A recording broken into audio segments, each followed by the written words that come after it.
Magandang araw po sa inyo at welcome back dito sa ating panibagong video. Atin pong pag-uusapan para sa vlog na ito itong naging comment ng isang Vietnamese netizen dito sa social media na kung saan ay sa tingin ko real talk talaga ito para sa ating mga Pinoy kasi di ba nagpapatuloy ang mga bardagulan dito sa social media patungkol nga sa ating mga beauty queens.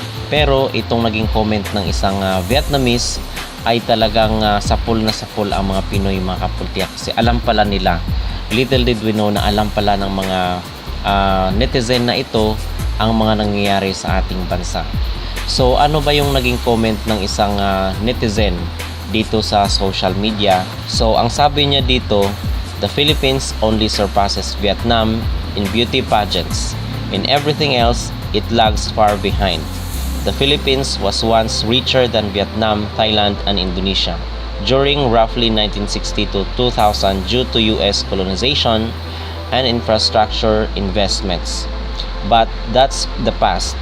Vietnam has taken only 30 years to overtake the Philippines, and projections suggest that by 2026 to 2027, the Philippines will fall even farther behind and become poorer. Congrats, your country is on track to become the next Venezuela. So ito mga kapolitika yung comment ng Vietnamese netizen na I believe na worth it na bigyan natin ito ng ating reaksyon at ng ating opinion kasi alam na alam pala nila yung nangyayari sa ating bansa at yung estado ng ating ekonomiya. Most especially ngayon dito sa laganap na corruption, widespread corruption sa ating bansa. So dahil dito ay parang nasaktan ako mga kapolitika bilang Pinoy, bilang isang mayang Pilipino na nakatira dito sa Pilipinas ay masakit itong naging comment ng mga Vietnamese. At talagang merong kirot sa aking puso nang nabasa ko ito dahil totoo itong sinabi kahit pa makipag-away tayo dito sa mundo ng beauty pageants, wala namang epekto kasi yun sa ating gut issue. Ito kasi ay talagang na buong bansa ito. Okay, apektado dito sa kanyang naging comment dahil totoo naman talaga na hanggang ngayon mo especially yung ating corruption dito sa ating bansa napakatalamak, especially dito sa flood control. So meanwhile is gusto rin natin na makialam sa mga national issue ng ating bansa na dahil ngayon doon sa flood control issue nga na bilyones or even trillion pa yung ninakaw mula sa buwis ng ating bayan, hanggang ngayon ay wala pa ring napaparusahan mga kapolitika. So nakakalungkot.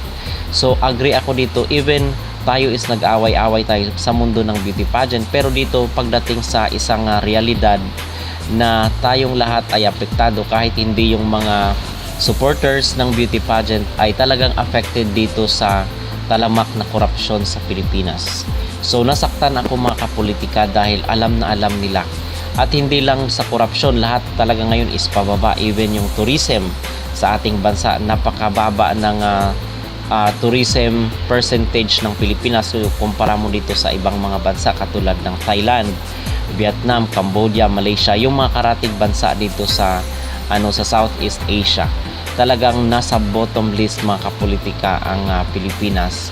Kung kaya sa beauty pageant tayo is nangunguna tayo, isa tayong powerhouse, pero pagdating doon sa seryosong mga usapin katulad ng ekonomiya, katulad ng mga estado ng ating pamumuhay, ay doon naman tayo talagang nasa baba. Okay? So nakapanghina at talagang nasaktan ako dito sa comment niya kasi ito yung realidad na hindi natin pwedeng takpan, hindi natin pwedeng gawan ng memes, hindi natin pwedeng pagtawanan kasi ito yung katotohanan mga kapolitika na ang ating bansa ay talagang palubog at yung umaangat lang siguro is yung mga corrupt na politiko na hanggang ngayon ay nagpakasasa pa rin sa pera ng taong bayan, yung buwis na binabayad natin. Kahit siguro wala kang trabaho, nagbabayad ka pa rin ng buwis kasi pag bumibili ka doon sa palengke, pag bumibili ka doon sa mga supermarket, at kahit sa mga department store ay may mga tax kasi yan. Pag tingnan mo doon sa sa resibo ay meron doon na portion na nagbabayad ka ng VAT, okay, ng buwis. So kahit pa hindi ka nagtatrabaho ay obligado ka pa rin magbayad ng tax doon sa mga produkto na mga pinapamili mo. So okay lang sana kung magbayad tayo ng buwis basta napupunta lang doon sa talagang makikita natin yung mga proyekto. Pero ito kasi is ninanakaw nila. So pag ninanakaw nila yung pera, ano ba yung ginagawa ng mga politikong ito? Itong maghahaman sa salapi. So ginagawa nila mga kapolitika is binibili nila yan ng mga imported na mga products, na mga branded na mga kagamitan. So yung pera is hindi napupunta dito sa Pilipinas, napupunta doon sa mga manufacturing company, doon sa mga branded items na nasa ibang bansa. So doon napupunta yung pera natin, hindi napapaikot dito sa Pilipinas. Okay, so ganun po ang disadvantage ng corruption. Okay lang siguro kung yung pera pinapamigay nila sa mga tao, okay lang yun kasi napapaikot dito sa Pilipinas, pero doon napupunta yan sa mga imported items sa ibang bansa. So doon kumikita yung mga malaking kumpanya, mga kapolitika. Kung kaya sobrang kawawa ngayon ng Pilipinas. So totoo ito, I agree dito sa comment, at hindi lang isa actually, pati mga Indonesian, mga Vietnamese, mga Malaysian, mga Thai is alam na alam ang kalagayan at nakakaawang sitwasyon ngayon ng Pilipinas. Okay, so yun po ang aking masasabi dito. Kahit nag-aaway tayo sa mundo ng beauty pageant, pero ako ay sang-ayon dito sa sinabi ng Vietnamese, dahil ito naman ang totoo na realidad na sitwasyon ng ating bansa. At sa mga susunod na mga araw, susunod na mga buwan, susunod na mga panahon ay hindi ko alam kung ano ang magiging kahinatnan nitong talamak na korupsyon. Ano pa ang magiging worst na resulta ng talamak na korupsyon sa ating bansa? Kasi yung mga businessman, hindi yan mamumuhunan dito sa Pilipinas kung alam nila na yung buwis na ibabayad nila ay ibubulsa lang ng ilang mga politiko. Doon yan syempre mamumuhunan sa bansa, sa mga lugar na alam nila yung pera nila is nagagamit talaga para sa mga tao, para sa ikaunlad ng bayan nila. Okay, so kahit sino naman at kahit ako pa ay ayaw ko rin na mag-put up ng business, magtayo ng aking negosyo doon sa lugar na talamak ang korupsyon. Kahit sino naman siguro mga kapolitika. So yun po ang mapait na realidad dito sa ating bansa. So kung kayo ang tatanungin mga kapolitika, ano po ang inyong masasabi dito sa naging comment ng isang netizen na kung saan ang sinasabi niya ay sa beauty pageant lang daw na kalamang ang Pilipinas, pero pagdating daw sa ekonomiya, daw sa pagpapalago ng ating bansa, ay baka susunod daw tayo sa Venezuela. Mag-comment down below at huwag kalimutang mag-like at mag-subscribe na rin kayo para updated kayo sa ating mga latest issue. Mahiya naman kayo sa inyong kapwa Pilipino.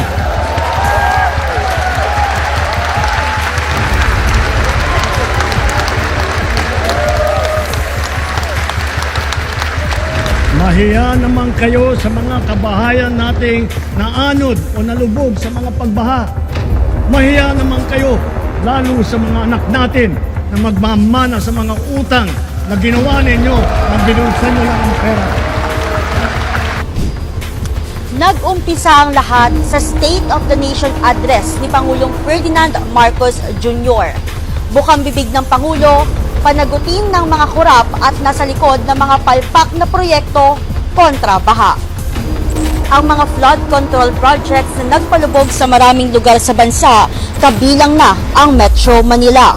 Sa inilabas na listahan ng Pangulong Marcos, isa ang pamilya Diskaya sa kontrobersyal na kontraktor na nakakuha ng maraming proyekto mula sa DPWH. Dito na mas uminit ang taong bayan nang tukuyin ng mag-asawa na maraming mambabatas ang nanghihingi ng kickbacks o parte nila sa bawat proyekto. Ayon sa mga Diskaya, sa bidding planning pa lang, lumalapit na ang ilang opisyal ng DPWH para isecure na ang kanilang bahagi sa proyekto. Hindi bababa sa 10% at minsan umaabot pa sa 25% ang magiging kondisyon ng mga ito upang hindi maipit o magkaproblema sa implementasyon ng kontrata. Kabilang sa mga tinukoy na opisyal at kongresista, sina Terence Calatrava, dating Undersecretary ng Office of the Presidential Assistant for the Visayas of the Philippines at iba pa. Pinangalanan din ni Diskaya ang mga tauhan ng DPWH na paulit-ulit na binabanggit hinggil sa delivery ng pera ay para kay dating ako Bicol Representative Zaldico na dapat ay at least 25%. Si Congressman Marvin Rillo naman anya ay ilang beses binabanggit ang pangalan ni dating Speaker Martin Romualdez bilang kanyang malapit na kaibigan. Sinasabi pa raw ni Congressman Rillo na lahat ng kanyang request para sa pondo ay galing pa mismo sa unprogrammed funds at insertions na inaprubahan mismo ni dating House Speaker Ferdinand Martin Romualdez. September ngayong taon nang biglang i-anunsyo naman ni dating Congressman na Saldico sa kanyang pagbibigay sa pwesto bilang kinatawaan ng Ako Bicol Party List matapos ito madawit sa flood control scandal. Bunga nito, ipinagutos ng Pangulong Bongbong Marcos ang pagbuo ng Independent Commission for Infrastructure na tututok sa investigasyon sa eskandalo sa pamumuno ni retired Justice Andres Reyes Jr. 3 beses nang humarap sa ICI ang mag-asawa bago ito nagdesisyong wag na nga ipagpatuloy ang kanilang pakikipagtulungan sa investigasyon ng komisyon. Nagsagawa na rin ng inspeksyon ang mga kasapi ng ICI sa ilang flood control project sa Metro Manila, Bulacan, ilang bahagi ng Luzon, Visayas at Mindanao. Sa pag-inspeksyon ng komisyon, natuklasan ang ilang mga hindi natapos na proyekto, may ilang substandard at may mga hindi matagpuan na proyekto o ghost flood control projects.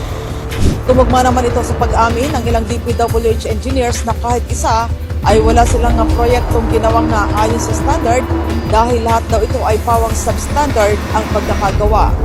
Nakakasigurado po ako na lahat po ng proyekto sa Bulacan First substandard po. September 21, nagkasa naman ng anti-corruption rally sa ilang lugar sa Metro Manila ang iba't ibang grupo at mga kilalang personalidad sa showbiz at politika. Pero imbes na peace rally, nagkagulo. Makaraang magkaroon ng riot ang galit ng taong bayan at karamihan ng naaresto ay mga kabataan. November 16 at 17, nagkaroon ng malaking pagtitipon ang mga kasapi ng Iglesia ni Cristo sa Quirino Grandstand sa Manila. Dito nagulantang ang taong bayan nang ibinulgar mismo sa rally ni Presidential Sister Senator Amy Marcos ang paggamit ng iligal na droga ng Pangulo. Lumakas din ang hamon sa ICI na isa publiko ang kanilang pagdinig. Bilang tugon, sinimula ng komisyon ang pagbuo ng guidelines para sa live streaming ng kanilang mga pagdinig na natapos nitong September 21 at umarangkada noong December 2 kung saan unang sumalang sa live stream si Laguna 4th District Representative Benjamin Agaraw Jr. Tila nasampulan lang si Agaraw dahil matapos ng live streaming, balik closed door hearing na ulit. Kabilang sa mga sumalang sa executive session sina Bulacan Representative Danny Domingo at Pasig Lone District Representative Roman Romulo. Sumunod na araw, mas tumindi ang pagbabantay sa ICI. Ito'y matapos humarap sa kauna-unahang pagkakataon ang presidential son na si Sandro Marcos, pero kagaya ng mga naunang kongresista, humiling ito ng executive session. Samantala, hindi pa man sumasapit ang Kapaskuhan, nasampulan na si Sara Diskaya matapos itong hainan ng warrant of arrest kaugnay sa 96.5 million pesos na flood control project sa Davao Occidental. Nakakulong si Diskaya